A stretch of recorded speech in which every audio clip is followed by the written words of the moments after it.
Hi, welcome back to Beard Squid. Percentages, fractions and decimals can all be used to describe a part of a whole. It is important that you can convert between these number forms. In this video, we're going to be looking at how to change fractions to percentages. Coming up.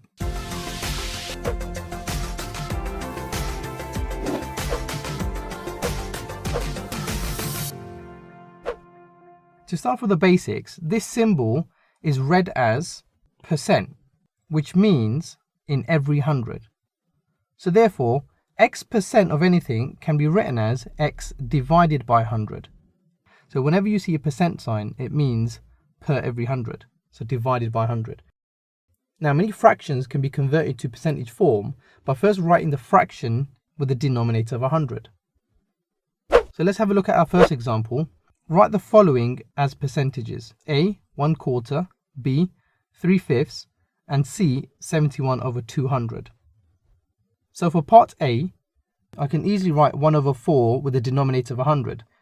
All I need to do is to multiply the denominator and the numerator by 25. So that will give me 25/100. Since percent is per 100, that means I have 25%. So remember, this symbol represents per every 100. So 25% is the same as saying 25/100. So for part B, I can convert 3/5 using a denominator of 100 by multiplying both the denominator and numerator by 20. So 3 times 20 gives me 60 and 5 times 20 gives me 100. That gives me 60%. Part C, however, I have 71/200. Now the easiest way to make the denominator to 100 is to divide by 2. So if I divide both the denominator and the numerator by 2, I would get a fraction of 35.5/100, which is the same as saying 35.5%. It is important to note that not all fractions can be easily written with the denominator of 100. So they cannot be easily expressed as a percentage using this method. Since we need to find out how many parts out of 100 the fraction represents, an alternative method is to multiply the fraction by 100%.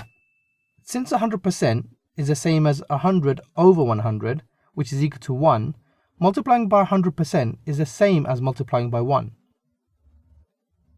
Let's write the following as a percentage: A, 3/40, B, 7/8, and C, 2/3. For part A, 3/40 times 100%, which is 3 times 100/40%, which gives me 300/40%. If I cancel out the zeros, I get 30/4, which is 7.5%. Let's look at B. 7/8 times 100% is 700/8%. Then if I divide 8 into 700, 8 doesn't go into 7, but 8 does go into 70. 8 times 8 is 64. We'll write 64 under the 70 and put an 8 on the top. Next, if we subtract 70 from 64, we get 6. 8 doesn't divide into 6, so we bring down the 0. So we see how many 8s go into 60. 8 times 7 gives us 56, so we'll write 56 here and a 7 on top. So now we need to subtract 56 from 60, which gives us 4. Now 8 doesn't divide into 4, and since we don't have any digits left, we'll introduce a decimal place. So we'll bring down 0/10. Remember to put a decimal after the 7. And we're going to divide 8 into 40. Now 8 times 5 gives us 40, so we can write 40 at the bottom and a 5 at the top. And since there's no remainder, our division is complete. So 700 divided by 8 is equal to 87.5. Part C, again we're going to multiply by 100%, which is 200/3%.